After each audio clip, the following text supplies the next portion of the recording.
국가 미래의 암덩어리라고 저는 다시 한번 말씀드리겠습니다. 이제는 더 심해가지고 유주택자도 전세 대출해준대요. 세상에 이 실거주물 폐지는 절대 국민들 위한 제도는 아니고 건전사를 위한 제도인 거죠. 투기하기 너무 좋잖아요. 저도 흔들릴 정도니까. 국민을 위한 정치를 한다라는 가면을 쓰고 자기 호주머니를 채우려는 일부 악덕 정치인들의 술수가 들어가 있습니다. 2019년도엔 3천억대, 2020년도에는 4천억대, 2021년도에는 6천억대. 올해는 어떻냐? 지금 벌써 1조 수준에 갑니다. 이거 다 우리 세금입니다, 여러분. 상당히 심각한 겁니다. 이것을 애둘러서 우리가 보도상에서는 부동산 대출 급증, GDP보다 가계부채 많은 한국 요 수준으로 표현했는데 우리나라 BTS가 지금 뭐 세계 1위를 달리고 축구도 4강 가고 선진국의 대열에 들었는데 정치하고 부동산 제도는 아주 후진국이에요.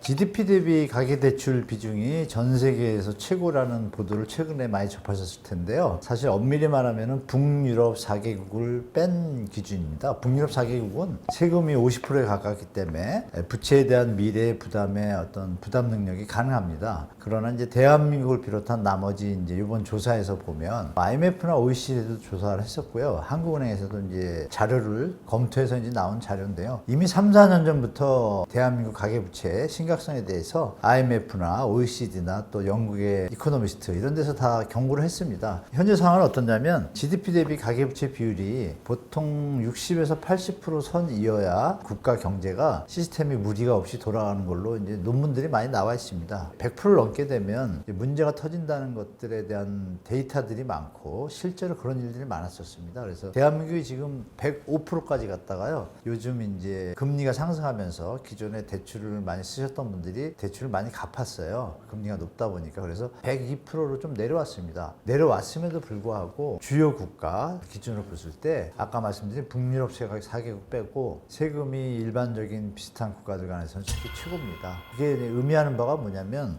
가계부채가 많으면 여러분 이자를 많이 내겠죠. 번 돈에 대해서. 이자를 많이 낸다는 얘기는 그 이자의 소득은 누구한테 가냐면 주로 일부에 국한되잖아요. 금융기관이나 이쪽으로. 그런데 반면에 만약에 이자를 덜 내게 된다면 그 돈이 이제 어디에 쓰일까요, 여러분? 당연히 우리가 문화생활을 하거나 우리 내수활동에 도움이 됩니다. 그럼 여러분들이 아시는 통화승수라는 개념 아실 거예요. 만약에 100원이라는 돈이 돌게 되면 시장에는 한 1000원이라는 돈이 좀 돕니다. 통상적으로 통화승수가 10인데 그것이 이자를 갚는 돈으로 나가게 되면 그 비중이 줄겠죠. 그 얘기는 뭐예요? 쓰는 돈이 준다는 얘기는 자영업자분들이나 소비에 관계된 어떤 업장들의 매출이 준다는 얘기죠. 실제로 백화점 매출과 할인점 매출이 줄고 있는 건 여러분 다 아실 겁니다. 그리고 자영업자분들도 상태가 어려운데 여기다 이제 이자 부담이 이렇게 늘게 되면 금리가 2%일 때 200원이 이자를 내던 것이 4%면 400을 내게 되면 200원을 쓰던 걸 못 쓰잖아요. 그만큼 국가 내수의 어떤 경제 소비가 줄게 되겠죠. 근데 물가는 또 오르고 있어요. 실질소득 너무 감사하죠. 이 현상은 상당히 심각한 겁니다. 이것을 애둘러서 우리가 보도상에서는 부동산 대출 급증, GDP보다 가계부채 많은 한국 요 수준으로 표현했는데 그 이면에 담긴 내용은 제가 말씀드린 것처럼 상당히 중장기적으로 많은 리스크를 안고 있다. 이걸 미리 알고 계시는 게 좋을 것 같습니다. 네. 실거주 의무 폐지에 대한 주택법, 여야 이견성 난항 거듭 이런 뉴스가 좀 나오는데요. 또 여당에서는 이제 아파트 분양권 전매 제한 단축, 실효성 높여 이런 표현을 쓰고 야당에서는 갭 투자 수요가 늘어서 전세 사기 발생 우려가 있다. 이렇게 뭐 대치되는 국면의 모습을 보이고 있는데요. 결론적으로 말씀드리면 우리나라 대한민국은 청약제도라는 게 있죠. 그리고 선분양 제도가 있습니다. 그것은 국가가 보증을 쓰기 때문에 가능한 제도예요. 그러면 선분양 제도에서 중요한 점은 돈을 내야지 공사를 짓는데 그 돈을 누가 내죠? 분양받은 분들이 내죠. 근데 그냥 분양받은 분들이 어떻게 내냐? 대출을 받아서 좀 내게 되잖아요. 그런 부분에 대해서 이 무주택자들을 위한 청약제도가 발판이 돼서 선분양 제도가 있고 그걸로 인해서 전매 제한을 둔 거예요. 왜? 실거주 무주택자를 위한 제도이기 때문에 출발이. 이것이 이제 주택법의 근본이에요. 근본인데 일부 우리나라 개발도상국에서 발전하는 과정 속에서 부동산이 일부 정치인들의 포퓰리즘으로 악용되거나 또는 이제 기득권의 어떤 자산을 확대하는 부분으로 좀 비정상적으로 유용된 적이 좀 있습니다. 그런 부분이 기억나시겠지만 박근혜 정부 때 빚내서 집 사라냐는 비판이 많았습니다. 실제로 빚이 늘었죠, 대한민국이. 그 당시에도 대출을 갑자기 완화하면서 빚이 갑자기 느니까 IMF하고 OECD가 또 경고가 날라옵니다. 대출을 풀고 나서 1년 뒤에 바로 제가 태어나서 처음 봤던 건데요. 전 부처 합동 가계부채 종합관리 방안이라는 말을 제가 처음 들어봅니다. 그때 그걸 발표를 합니다. 1년도 안 돼서.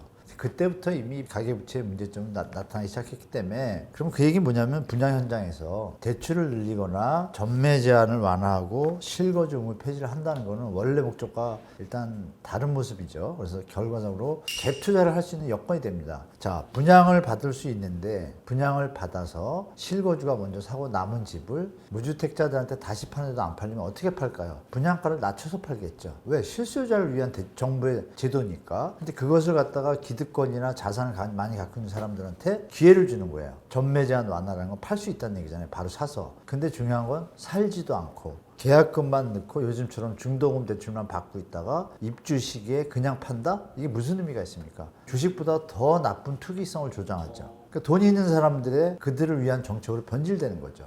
그럼 요번에 명분은 뭐냐면 정부가 하락폭이 커서 혹시나 이제 건설사 그리고 이것이 금융사 위기로 이전될까봐라는 선제적 대안이다 하고서 대책을 던진 거거든요. 근데 이 부분이 선제적 대응이고 연착륙을 위한 방향이 아니고 부지불식간에 기존에 갭투기를 했던 사람들이 자산이 좀 소득이 생겼을 거 아니야. 영끌의 피해를 줬지만 그 사람들한테 또 투기할 기회를 주는 거죠. 그래서 실거주 의무 폐지는 상당히 나쁜 제도예요. 마지막에 보죠. 왜냐하면 목적과 완전히 다른 제도지 않습니까? 근데 그런 부분이 뭐냐면 기득권들, 돈이 없는 사람은 그걸 못 하잖아요. 그러니까 돈이 있는 사람들이 하게 된다는 얘기 뭐예요? 기존에 가진 자들을 위한 제도로 변질됐기 때문에 실거주 의무 폐지는 절대 국민들을 위한 제도는 아니고 그럼 누굴 위한 제도일까요? 그게 폐지가 되면 가진 자들이 무순위 줍줍이나 이런 걸 할 때 미분양이 나서 사둘 수가 있겠죠. 매집행위가 되죠. 그러면 가진 사람들, 그거는 건설사가 분양을 할 때 도움이 될까요? 안 될까요? 결론적으로 건설사를 위한 제도인 거죠. 그러면 이게 연결성이 있다 보니까 실거주 의무 폐지를 없애는 건 상당히 시장에 명분은 좋지만 내용은 아주 안 좋은 거죠. 서민들과 무주택자가 정반대되는 행위를 하는 제도입니다, 사실. 그래서 이거는 IMF 때처럼 나라가 거의 박살이 나서 건설사들이 오도가도 못하고 그냥 내동종이 쳐가지고 부도가 날 때, 이럴 때 나라가 너무 어려울 때 정부가 이런 제도를 쓴다라면 살 수가 있잖아요. 그때 이어질 수 있으니까 나라가 불황이고 너무 힘들 때 하는 최후의 방법인데 이거를 위기도 아직 안 터졌어요. 미친 집값에서 제대로 조정도 안 받았는데 이게 나왔다는 게 제가 볼 때는 눈 가리고 아웅인 모습인데 이거를 비판하는 언론이 없다는 게 참 슬프죠, 여러분. 우리 머니인사이드 구독자 여러분들이라도 제가 드린 내용을 이해되시면 실거주 의무 폐지는 절대적으로 무주택 서민과 청년을 위한 제도가 아니라 가진 자와 건설사와 심하게 얘기하면 투기꾼들을 위한 제도입니다. 투기하기 너무 좋잖아요. 저도 흔들릴 정도니까요. 여유자금 있으면 매집했다가 다 같이 매집을 해서 비싸게 파는 행위를 할 수가 있잖아요. 독점 행위죠, 어떻게 보면. 그 행위를 정부가 제공한 거예요. 그래서 여야가 뭐 이렇게 떠들고 있지만 결론은 그거죠. 이 아파트 주택 가격이 정상화되는 모습을 보이는 것에 대한 대출제도의 어떤 문제점에 대한 얘기를 둘 다 안 합니다. 그들도 이미 임대인인 분들이 많겠죠. 이런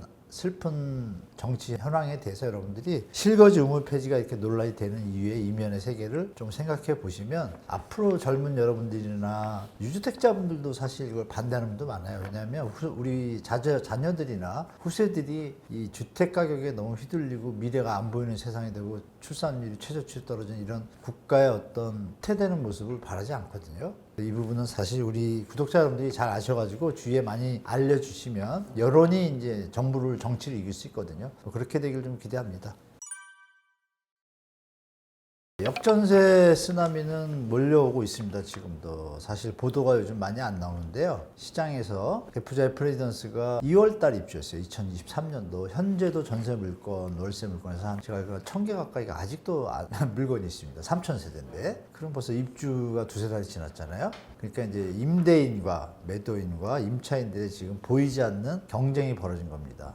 낮추냐, 내가 비싸게 좀 사냐, 임차 들어가냐 이런 경쟁이 벌어지는데 중요한 건 뭐예요? 2월인데 아직도 안 채워졌다. 그러면 안 채운 분들은 어떤 상황이죠? 잔금을 내야 되니까 안 냈을 경우는 어떻게 될까요? 연체이자가 붙겠죠. 그분들이 소리 없이 고통을 겪고 있겠죠. 근데 공인중개사들이 요즘 보도 성향 때문에 어떤 모습을 보이냐면 호가를 높였습니다. 높이다 보니까 그걸 믿고 전세가도 호가를 높이다 보니까 부담이 되면 수요자들이 안 붙잖아요. 그런 와중에 이렇게 이것도 소화가 안 됐는데 또 한 3000세대 정도가 반포에 원베일리라고 제가 기억하는데요. 입주합니다. 8월이에요. 8월인데 그러면 보통 3개월 전부터 물건이 나오거든요. 실제로 지금 물건이 나오십니다. 전세하고 매매 물건이 슬슬 나옵니다. 근데 보도에 안 나죠. 왜? 물건이 벌써 나오면 지금 이것도 해소갔는데 또 물건이 나온다? 그러면 말씀 주신 역전세에 대한 느낌이 오지 않습니까? 게다가 또 은평구 쪽에 또 2, 3천 세대가 또 입주 물량이 또 나와요. 자꾸 물건이 나오죠. 왜? 현재 역전세가 벌어지고 있는데 소화가 완벽하게 안 되고 있는 상황에서 또 물량이 나온다? 그럼 당연히 공급하는 사람들, 임대인들 입장에서 경쟁이 붙어지겠죠. 그러니까 금리가 당분간 부채 협상 타결로 인해서 금리가 뭐 CPI나 PC를 보니까 올 한 해는 낮춰질 것 같지 않잖아요. 그렇다면 뭐겠어요? 금리가 유지되는 거잖아요. 현재 기존에 대출받았던 분들의 변동대출 금리가 지금 6에서 7%입니다. 부담되거든요. 잔금 못 맞추면 또 어떻게 돼요? 거긴 또 잔금 대출 연체 이자율도 더 높습니다.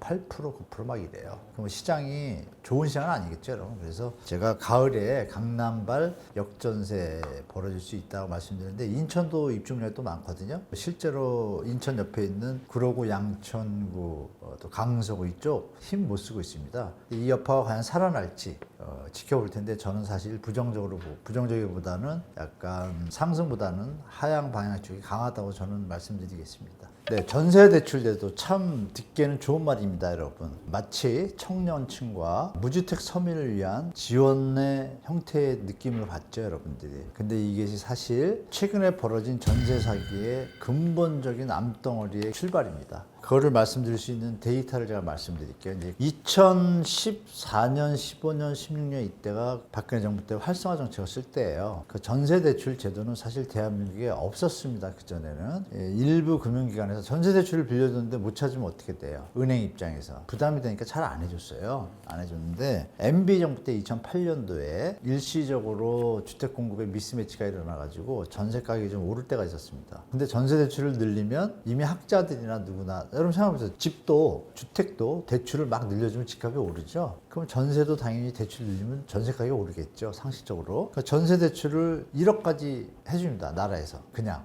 그 어려운 시절에 갑자기 전세 가격이 오르죠. 오르는데 그때 집값이 조금 이제 힘을 못 쓰는데 2억으로 또 올려줍니다. 전세 가라앉지 않으니까. 갑자기 전세 가격이 오르면서 무슨 일이 벌어지냐? 집값이 같이 오르는 일이 벌어지는 거예요. 그래서 이명박 대통령이 이거 집값이 오르는 건 문제가 있다라고 판단해가지고 다시 좀 이따 1억으로 낮춥니다. 그럼 이미 실험이 된 거예요. 그때 이미 정부 여당 야당을 떠나서 정권에 있는 사람 시스템을 좀 아는 사람들은 이게 전세 대출이 집값이 오르는데 역할을 하는구나를 이미 알았겠죠. 그래서 걷어들였습니다. 걷어들였고 그럼 2015년도가 되니까 박근혜 정부에서 그 액수를 3억으로 올립니다. 박근혜 정부에서 과감하게. 여기서 중요한 점은 누구한테 대출해 주냐 이거죠. 그럼 대출을 받으면 이자를 내야 되는데 부담 능력이 있는 사람들한테 해줘야 되잖아요. 그 조건이 없습니다. 3억을 인정소득이라 그래서 도리어 심하게 얘기하면요. 은행 지점장들이 인정을 하는 분위기로 몰아서 대출합니다. 왜? 대출을 많이 해주면 지원장들은 인사고과 점수가 올라가거든요. 근데 그 대출 금액을 그러면 은행에서 만약에 손실이 나게 되면 문제가 되니까 안 해주려고 할 텐데 정부에서 그 당시에 이 대출을 해준 돈에 대해서 문제가 생기면 나라에서 대신 갚아줄게 하는 전세보증보험제도가 연결이 됩니다. 그럼 은행 입장에서 대출을 많이 해줘도 문제가 없죠. 왜? 터지면 나라에서 보증보험 들어서 받으면 되니까. 그러면 가격은 한없이 올라갈 수밖에 없는 구조가 잡혀진 게 아니나 다를까요? 올랐죠. 올랐는데 그걸 악용해서 전세 사기를 하는 분들이 똑똑하지 않습니까? 이거 보니까 전세 대출이 1억짜리 집인데 아까 말씀드린 2억까지 되네? 야, 그러면 매매 시세를 100%까지, 집값의 100%까지 대출해 줬거든요, 나라에서. 야, 그럼 매매 가격을 1억이 아니라 2억으로 올리면 지점장은 또 말씀드린 대로 인사고과에 도움되니까 이거 사례가 없다. 빌란 사례가 많이 없으니까요. 그럼 또 심사 과정 속에서 감정평가사가 등장하잖아요. 감정평가사가 보니까 뭐 좋은 자재를 썼다 해서 비슷하게 하면 바로 2억 만들겠죠. 그럼 집값이 1억에서 2억이 되는 거예요. 중요한 건 이 집값이 이렇게 올라가서 빌라가 5억까지 됐어요. 근데 옆에 아파트가 5억이에요. 그 빌라가 팔릴까요? 안 팔리잖아요. 그러면 이 일이 터지겠죠, 결국은. 거품이. 터진 게 전세 사기죠. 그럼 여기서 전세 사기를 왜 당했냐고 말할 거 아니에요. 전세 대출을 받았는데 보증보험을 들지. 여러분 전세 보증보험 기준에 그 조건이 있습니다. 조건이 해당이 안 되면 그 보험을 못 들어요. 못 들면 어떻게 되냐면 이금융권이나 이런 데서 전세 대출을 받게 돼요. 그러니까 전세 대출이 많을수록 거품이 생기게 됐죠. 전세 가격이. 근데 그것이 여러분 저금리 때는 5억을 빌려도 이게 전세 대출 금액을 또 5억까지 한도를 높여요. 박근혜 정부 때. 거기까지도 이해가 되는데 이제는 더 심해가지고 유주택자도 전세 대출해 준대요. 세상에 이게 말이 맞습니까? 말이 안 맞잖아요, 일단. 예? 유주택자 전세 대출을 왜 줬을까요, 여러분? 여기에는 국민을 위한 정치를 한다라는 가면을 쓰고 자기 호주머니를 채우려는 일부 악덕 정치인들의 술수가 들어가 있습니다. 유주택자 전세대출을 해주면 유주택자 입장에서 자기가 10억짜리 집을 갖고 있는데 살고 있어요. 살고 있다가 전세대출을 해준다네요. 그러면 어떻게 돼요? 투자를 해볼까 하는 마음이 들겠죠? 집값이 저평가되거나 이런 걸 봤을 때는. 그러면 자기가 전세대출을 받아서 나갈 거 아니에요. 그럼 이 집은 전세를 놓을 거 아니에요. 자기 집은 전세를 놓는데 그럼 돈이 나오겠죠? 5억이고 6억이고. 그 돈 갖고 갭투기를 하는 거예요. 10억짜리 집을 또. 그러니까 투기판을 벌려준 거 아닙니까? 쉽게 말하면. 유주택자도 전세를 얻을 수 있다는 아주 알량한 이걸 내세우는데 택도 없는 근거고. 그럼 그 얘기는 나왔잖아요. 전세 대출이 집값에 영향을 주고 주택 가격에 영향을 주고 전세 가격에도 영향을 준다. 거기서 발전해가지고 전세 사기의 근본이 되는 베이스를 깔아주지 않습니까? 그럼 여러분 생각해 봅시다. 전세 대출이 없다고 가정할게요. 그럼 첫 마디가 이겁니다. 아니 전세 대출이 없으면 집을 어떻게 전세를 얻어? 이렇게 됩니다. 왜? 우리가 그동안 언론에 세뇌가 됐거든요. 전세 대출이 옛날처럼 다 없다고 가정을 할게요. 전세 대출이요. 제도가 아니라. 대출이 없으면 그만큼 돈이 없으니까 다운사이징을 하겠죠. 처음에. 다운사이징을 하면 그 다음 사람을 놓을 때 그걸 들어갈 사람이 많겠어요? 값이 높은데 대출이 안 되는데 이자니까 일시적으로 감당할 수 있으니까 가지만 목돈은 없잖아요. 그러면 전세가격은 내려오겠죠. 전세가격이 내려오는 사이에서 잠시 다운사이징하는 괴로움은 있지만 시간이 시계열적으로 연속된다고 가정을 해볼게요. 여러분. 그러면 주택가격이 올라갑니까? 전세가격이 내려가는데 갭이 멀어지면 투자할 사람들이 줄으니까 당연히 물량이 늘어나면 공급이 늘어나는 효과가 있어서 주택가격이 또 내려오겠죠. 그럼 여러분들이 잠시 어려운 것 같지만 조금 시간이 지나면 어떻게 돼요? 없어진 신가부터 2년은 힘들지만 3년 차부터 전세가격은 내려와 있고 대출을 안 받아도 살 수 있는 전세가격이 된다라면 주택가격도 내려와 있어. 그러면 주택을 살 때도 돈이 안 들죠. 그러면 대출 이자로 내가 대출을 받아서 하는 게 결국은 내가 나중에 살 집값을 올리는 행위에 어떤 일조를 하는 이상한 일이 벌어지는 거예요. 그러니까 정부가 쉽게 말하면 국민의 세금을 갖고 전세 대출을 해줘서 집값을 올려서 집값이 올리면 거래할 때 세금하고 양도세나 보유세가 늘어나죠. 그러니까 국민의 돈을 갖고 세금을 더 걷어들려는 행위의 어떤 연장선도 보이고 기득권의 집값을 연장하려고 하는 떠받치기의 모습도 보이는 거죠. 전세 대출이. 문제가 생기는 전세 사기까지 왔잖아요. 그러면 이제는 이게 근본적인 문제가 있다는 걸 다 압니다. 그러면 이제 여야 정치인이나 장관 대통령이 한마디 할 때가 됐거든요. 이거 전세 대출돼도 문제가 있다. 원희룡 장관께서 한마디 했죠. 전세 제도가 수명이 다한 것 같다. 그 말이 워딩이 완전 잘못된 겁니다. 대한민국의 전세제도가 6.25 때에 기관금융이 발전하지 못할 때 서울에 막 사람들이 몰려오고 도시에 몰려올 때 판자촌을 지어야 되는데 지을 돈이 없어. 땅은 있는데 전쟁이 났으니까요. 근데 어떤 사람이 열심히 해서 돈을 모은 게 있어요. 근데 그 돈으로 건축자재를 사서 집을 지을 수가 있어요. 그러면서 들어올 사람이 너무 많아. 그런데 그때 은행 이자가 월세로 낼 때 5%인데 전세로 들게 되면은 은행에 낼 때는 3%밖에 안 줬단 말이에요. 예를 들면 더 작으니까 월세보다. 그럼 2%의 갭이 생기잖아요. 월세 내는 것보다 내가 은행에 있는 돈을 빼서 주인을 주고 오래 살면서 이자 돈을 월세를 안 내면 그만큼 2%가 이득이 되죠. 그러니까 전세 드는 사람은 좋은 거예요. 자기가 돈 갖고. 그리고 주인은 뭐예요? 그 돈을 갖고 그 폐허가 된 땅에다가 집을 짓고 다시 월세를 넣으면 수익이 또 발생하잖아요. 그러니까 이게 상호 민간에서 정부의 어떤 우리나라의 금융기관이 자리 잡지 못할 때 민간에서 자체적으로 아주 아름답게 만들어진 제도예요. 윈윈 제도예요. 이거를 2008년도부터 쓸데없이 정부가 껴들어가지고 전세 가격을 올리고 집값을 올리는데 2015년도에는 아예 대놓고 집값을 올리는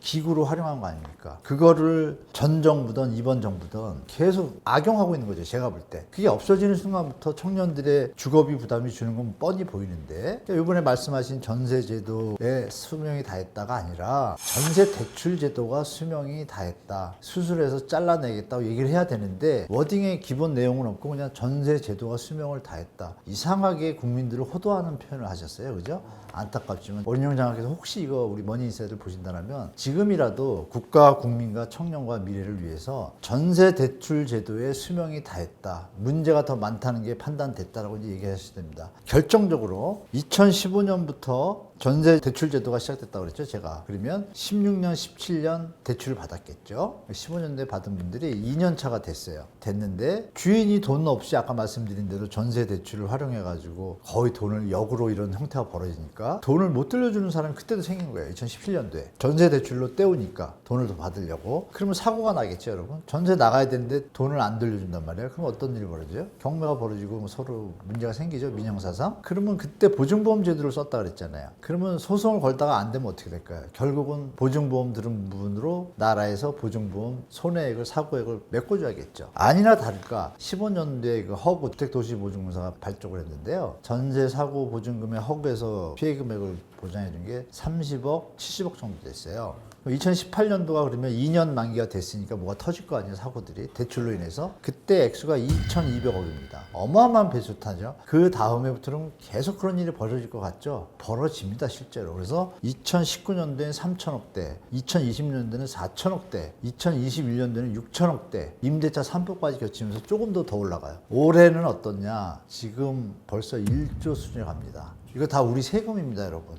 그럼 제가 드린 말씀의 의미가 좀 말이 좀 장황해서 그랬는데 의미는 좀 이해되실 거예요. 아, 전세대출이 없다라면과 전세대출이 자꾸 있어서의 폐해, 문제. 전세대출이 일러서 주택가격이 오르고 전세가격이 오르니까 요번에 어려운 일을 당하신 분들은 전세대출 보증보험도 해당도 안 되다 보니까 여기저기 돈을 빌려가지고 돈을 넣겠죠. 근데 사고가 터졌어요. 보증보험 사고도 안 돼. 그러니까 극단적인 선택을 택하는 거 아닙니까? 그러면 그 전세가격이 어떻게 형성된 거예요? 전세대출 가격만큼 가격이 형성된 거죠. 빠지면 그만큼 내려가잖아요. 그럼 요번에도 손해가 들었겠죠. 이런 게 다 연관되어 있기 때문에 전세 대출 제도는 정말 국가 미래의 암덩어리라고 저는 다시 한번 말씀드리겠습니다. 지금부터 이제 전세대출 폐지개혁 운동을 제가 1년 전에도 머니인사이트에서도 해야겠다고 말씀을 드린 적이 있는 것 같은데 이제 때가 점점 확실히 다가오는 것 같습니다. 네, 한국 부동산 시장의 악성적인 모습과 긍정적인 모습이 공존합니다. 여러분들 아시겠지만 투기와 투자는 진짜 글자 하나 차이지만 결과는 너무 다릅니다. 투자라는 것은 예를 들어서 하나의 땅이 있는데 이 사람은 돈이 필요해요. 근데 땅이 안 팔리고 있어요. 근데 어떤 사람이 땅을 샀어요. 근데 집을 지을 때 너무 이쁘게 잘 지은 거예요. 살기 좋게. 근데 수익률을 조금만 남겨도 되겠다는 아주 건전한 어떤 건축가예요. 그러면 그 땅을 파신 분은 자기 다음 사업을 위해서 돈을 받아서 좋죠. 건축가는 해가지고 팔았는데 이게 너무 잘 팔려. 그러니까 돈을 벌어서 좋죠. 근데 소비자는 이 집이 다른 집에 비해서 가성비가 너무 좋은데 너무 좋으니까 난 또 살 수가 있어. 소비자도 좋죠. 파신 분도 좋죠. 다 좋아요. 이게 투자예요. 서로 정상적인. 또 기업의 형태에서 볼까요? 어느 바이오 기업이 있는데 돈이 없어요. 그분이. 기술이 있어. 주식으로 공모를 해가지고 투자를 해줘요. 이게 성공을 했어요. 근데 이 바이오의 신약이 많은 이들을 살려요. 이게 투자입니다. 투기는 뭐냐? 남은 피해를 보더라도 나만 잘 살겠다는 아주 인간의 이기적인 형태가 극대화된 게 투기입니다. 물론 이제 투기에 대해서 옹호론자들은 투기의 긍정적인 면도 있다. 분명히 있습니다. 어느 사업이 발전할 때 투기적 요소가 있어서 과잉으로 해석이 됐을 때 버블이 쌓였다. 쌓였을 때 정리되면 여러분들이 아시는 치킨 게임. 치킨 게임이 일어나고 나면 경쟁력이 있는 치킨 회사만 남잖아요. 그 회사들이 구조와 경쟁력을 갖추고 국내를 떠나서 세계 글로벌의 경쟁력을 가지면 그 나라에는 도움이 되겠죠. 이런 형태의 긍정적 요소는 분명히 있습니다. 그 사이에서 중요한 것은 피해자가 발생한다는 거죠. 아까 말씀드린 투자는 피해자가 없잖아요. 투기는 피해자가 있습니다. 근데 그 피해 형태가 국가 경제의 근간을 흔들릴 정도로 대한민국의 부동산의 형태나 정책과 의식이 잘못되는 게 되고 있다는 게 제일 큰 문제입니다. 왜냐하면 부동산이 정상적으로 국가가 발전하고 소득이 늘어나고 인구가 늘어나면 당연히 부동산의 가치가 오릅니다. 여러분이 아시는 자본주의 시스템에서 여러분 이런 얘기 들으셨잖아요. 경제 성장률의 안정적인 수치는 2, 3%다. 그거 법에 없습니다. 해보니까 인간이 태어나서 농사를 짓는다고 가정할게 한 아이가 있는데 둘이서 짓는 것보다 셋이 있으면 더 늘어나잖아요. 당연히 늘어나겠죠. 넷이면 더 늘어나고.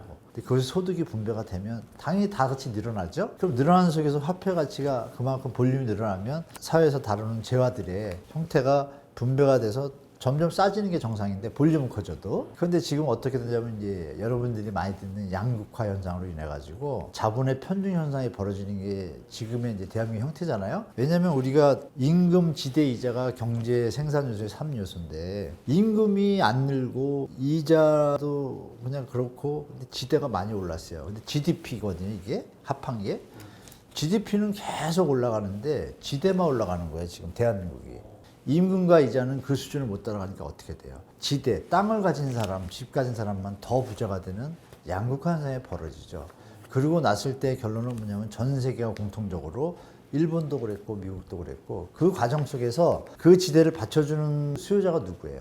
노동자나 생산자, 근로자들의 돈이 투입이 돼서 지대가 올라가는 거잖아요. 그 지대 올라가는 정도가 알맞아야 임금과 이자와 지대가 균형을 맞춰 살기 좋은 나라가 되는데 한쪽에 치우치니까 어떤 일이 벌어진 거예요. 있는 사람은 자꾸 재산이 불어나고 없는 사람은 계속 어려운 상태, 집을 못 사는 상태. 기껏해서 열심히 올라가봤자 겨우 집 사는 지금 같은 상태. 그러면 어떤 일이 벌어질까요, 나중에? 지우개 놀이처럼 지우개를 갖고 할 사람이 없으면 자기 혼자 놀아야 되잖아요. 근데 경제는 어때요? 수요가 없어지면 스톱입니다. 시스템이 깨지게 되겠죠. 빚과 빚으로 연결된 사회 시스템이 그냥 깨지는 일이 벌어진 게 바로 서브프라임 일본의 버블 사태, 피부 사태입니다. 그래서 그 일이 벌어지기 직전인 게 대한민국인데 악성병이 그거죠.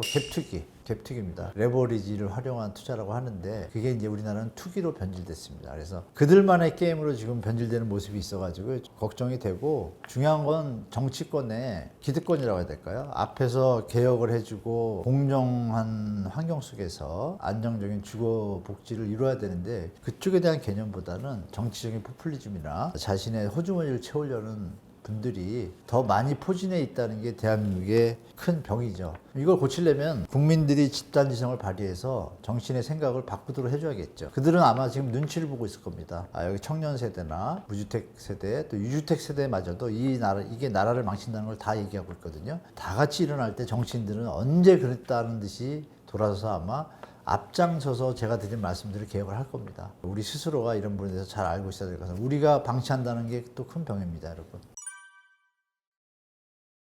언론도 병입니다. 여러분, 여기 언론에 대해서는 뭐 사실 제가 말할 가치도 못 느끼는데요. 언론의 90%가 본의 아니게 진실을 외면해야 되는 환경이 지금 부동산 쪽에 너무 심각합니다. 그래서 부동산 기자분들도 스스로 많이 알 겁니다. 그래서 정의를 택할 것이냐, 자기의 이득권을 택할 것이냐 해서 그쪽으로 본의 아니게 끌려가는 분들, 기자분들을 제가 많이 지금 목도하고 있습니다. 그래서 본인들도 많이 아파하면서 가요. 그러면 우리 후세들은 어떻게 될지 스스로 알 겁니다. 그래서 이제는 대한민국의 0.73 세계 최하위 출산율을 타파해야 하는 운동이 시작될 때가 다가오고 있다고 보고 있습니다. 여러분, 제가 이런 말씀 좀 오해하지 않았으면 좋겠는데요. 문재인 정부 때 물론 코로나 저금리 상황으로 인해서 주택가격이 폭등한 거 맞습니다. 문재인 정부가 뒤늦게 공급 대책을 확대하고 규제 대책을 썼지만 결론적으로 국민들은 현 정부에 대해서 집값을 잡으라고 선택을 해줬습니다. 그런데 현 정부는 그것을 헌신짝 버린 듯한 느낌의 수준의 정책을 쓰고 있습니다. 아마 2030 세대들의 박탈감은 정말 크실 텐데요. 그럼에도 이번에 던진 특례보금자리 이론과 1.3 대책의 내용을 들여다보면 모든 국민들이 아시겠지만 그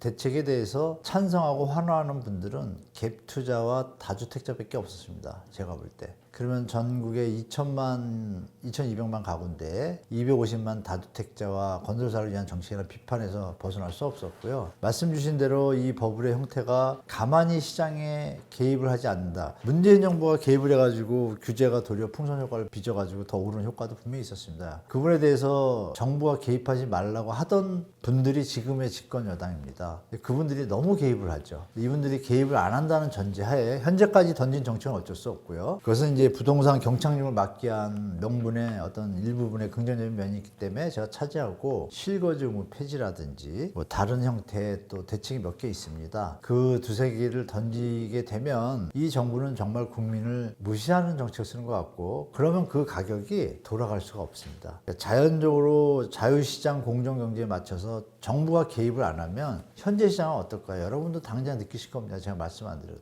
정부가 개입 안 하면 지금 주택가격은 무조건 말씀하신 2017년 수준으로 갈 가능성이 너무 높습니다. 왜? 그게 현재 물가 상승률과 통화량 증가율, 소득 증가율랑 맞춰보면 딱 그 수준에 다다르고 여러분들한테 누누이 말씀드렸던 주택 구입 부담 지수라든지 PIR 지수를 봐도 최고점 대비 40%가 정상 가격입니다. 그러면 제가 말씀드린 2017년도 부근으로 갈 수가 있는데 정부가 제가 볼 때는 과도한 개입을 하고 있다고 저는 보고 있습니다. 적정한 개입은 저도 좋습니다. 그러나 국가가 위기가 되기 전까지 자영업자의 위기와 청년들의 위기 또 국가의 미래의 위기에 대해서 눈을 감고 정책을 하는 건 좀 잘못됐다고 생각합니다. 지금 부동산 패러다임이 많이 바뀌고 있는데요. 특히 고령화 현상이 너무 심각합니다. 그리고 저는 이제 개인적으로 10년 뒤 시장은 급변할 겁니다. 10년 뒤부터는 매년 몇십만씩 인구가 감소하는데 여러분들 아시지만 70, 80, 60 세대들인 사실 어떻게 보면 지금 20, 30 세대들에 비하면 혜택을 받은 세대입니다. 물론 어려운 시절에 먹고 책 사고 학교 다니는 건 어려웠지만 성년이 돼서는 풍족한 대한민국의 성과를 맛본 분들입니다. 그런 과정 속에서 현재 주택 소유 비중을 따질 때 60, 70, 80이 참 많이 갖고 있습니다. 그런데 이제 10년, 20년이 지나시면 좀 다른 곳에 계실 가능성이 높잖아요. 그러면 그분들이 집을 많이 갖고 있으니까 상속을 하던 팔던 해야겠죠. 예를 들어서 물건이 20개가 있고 찾는 사람이 10사람이 있는데 그러면 남아야 되니까 반값으로 떨어져야 되는데 어느 한 사람이 20개를 다 붙잡고 하나씩 풀면은 매집행위가 돼가지고 독점행위가 되죠. 가격을 왜곡시킬 수가 있죠. 지금 약간 그런 형태의 시장입니다. 200만 일시적 주택을 갖고 있고 다 합해서 한 400만 가구가 지금 다주택자들이 갖고 있는데요. 그 집들만 있어도 그 제도가 바뀌어서 안 나면 집이 어떻게 보면 남을 수도 있습니다. 1년에 제가 알기로는 몇백 개씩 유치원이 폐원이 되고 초등학교도 지금 종로구 교동초등학교를 비롯해서 벌써 몇 년째 계속 학교들이 없어지고 있습니다. 어린아이들이 없는데 결혼 쌍수를 말씀드릴 때 저희 때 결혼 쌍수가 수능 볼 때 한 100만 됐어요. 90만 100만인데 작년에 40만이었어요. 그러면 한 40년 만에 반토막도 안 되죠. 그런데 이제 출생아를 또 보면 또 어마어마하게 차이가 납니다. 10년, 15년 뒤를 계산해 보면요. 서울 수도권은 희소성 때문에 좀 버티겠지만 지방시장과 수도권 시장은 수도권에서 경쟁력이 떨어지는 지역들은 전혀 태어나서 우리 2030, 40분들은 올라가는 것만 보셨는데 앞으로 이제 내려가만 하는 것만 볼 수도 있는 상황이 올 수 있는 환경입니다. 다만 그 당시 그때 가서 10년, 15년 뒤에 소득 분배가 잘 되고 가격이 많이 내려왔다고 가정하면 주택 가격이 이미 내려왔겠죠. 내려왔다라면 주택 가격이 더 안 내려가겠지만 그냥 버티고 있었다면 어느 딱 정점에서는 트리거가 벌어지면 터지겠죠. 지금 유지가 된다 하더라도 정책적으로 일본의 형태를 따라갈 수 있는 것은 누구나 다 알고 있는데 그 진폭의 차이는 좀 있습니다. 그래서 저는 한 5년 내에 3기 신도시하고 문재인 정부 때 만들어 놓은 120만 호의 어떤 공공택지 물량이 소화되는 과정 속에서 중간에 쓸데없이 대규모로 박근혜 정부 때처럼 공급을 줄인다든지 멸실주택, 재건축을 많이 늘려서 갑자기 멸실하면 일시적으로 집이 모자르잖아요. 그때 아마 집값이 올라갈 수 있습니다. 근데 다시 들어올 때는 어떻게 될까요? 들어간 사람이 없으면 남아 들어오겠죠. 그 현상이 10년 안에 좀 벌어질 것 같아요. 그래서 시장이 앞으로의 변동성이 너무 많기 때문에 20년 뒤는 뭐 거의 확실하고 제가 볼 때 10년 뒤에 아마 그 현상이 시장에 많이 나타날 거라고 봅니다. 정말 양극화죠. 수도권에서도 어디는 가격 조정이 정상으로 심하게 내려갈 거고 일부 지역들만 각광받는 형태. 왜냐하면 사람이 있어야지 집을 사잖아요. 사람이 없는데 집값은 당연히 내려오겠죠. 그럼 앞선 사람들은 왜 그럴까를 여러분이 한번 생각해 보셔야겠죠. 그래서 혹시라도 뒤늦게 너무 탐욕으로 따라가시면 조정받을 가능성이 좀 있다고 저는 보기 때문에 여러분 상식적으로 여기서 폭등하면 얼마나 더 폭등할까요? 그죠? 살 사람이 누가 있죠? 서울의 유주택자가 50%, 무주택자가 50%인데 70%의 분들이 평균 소득이 7천 이하입니다. 그러면 7천 이하면 월 실수령액이 480이거든요. 계산해 보시면 세금 많이 떼잖아요. 480이면 지금 서울 집값 10억짜리면 못 삽니다. 물론 금리가 2% 내려오면 가능하겠죠. 소득이 좀 올라가지고. 근데 지금 70%니까 살 사람 다 산 거잖아요. 대출을 많이 안 받고는 못 사거나 영끌 갭 투자 때 돈 번 사람들만 집을 사는 거예요. 정상적인 분들은 사기가 힘들어요. 지금 가격은. 그래서 조정이 있을 것 같은데 그 와중에 집은 더 나오고 돌아가시는 분이 많게 되면 더 내려갈 가능성이 많다라고 저는 보고 있습니다.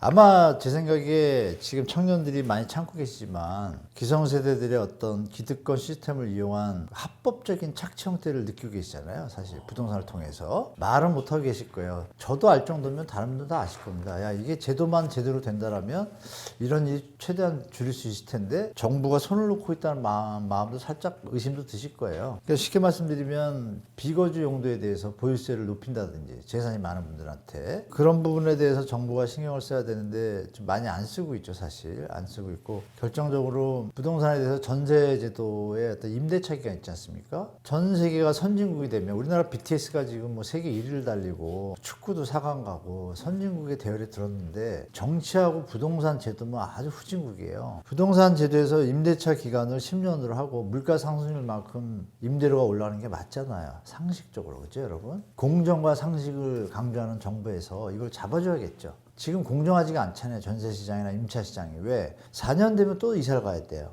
지금 집을 사고 자꾸 투기 형태가 되는 이유는 이사 다니는 게 너무 불편하니까 그래요. 만약에 이사 다니는 게 불편하지 않다고 가정을 할게요. 그러면 집을 사서 자본시세를 차익을 원하는 분들도 있지만 나는 그 시간보다 집값이 내려가고 올라가고 머리 아프니 난 인생을 다른 곳에 소비하겠다는 분도 많아요. 외국은 다 그렇습니다. 해외는 내가 능력이 되면 집을 사지만 안 돼도 임차시장이 안정적이니까 유지를 하는데 그 임차시장 제도가 그러면 여러분 2030 세대 세대들이 집값이 조정이 안 된다면 못 산다라면 임차 상태에서 계속 괴로움을 겪다 보니까 기성세대보다는 약간 좀 합리적인 마인드가 많이 형성될 거라고 보고 유튜브가 또 발전하니까 이제 여론이 형성될 거예요. 그러면 분명히 임차 기간에 대한 안정성에 대해서 요구할 겁니다. 국민들이. 그때는 뭐 2030, 40이 대다수겠죠. 그러면 정치하시는 분들은 여론을 따라갈 수밖에 없거든요. 그럼 임차 기간이 만약에 뭐 6년, 10년에 대해서 안정적인 느낌을 간다 그러면 대한민국의 부동산 망국병은 자연 치유될 수도 있습니다. 그렇죠? 그래서 정부가 임차, 주거복지 안정을 위해서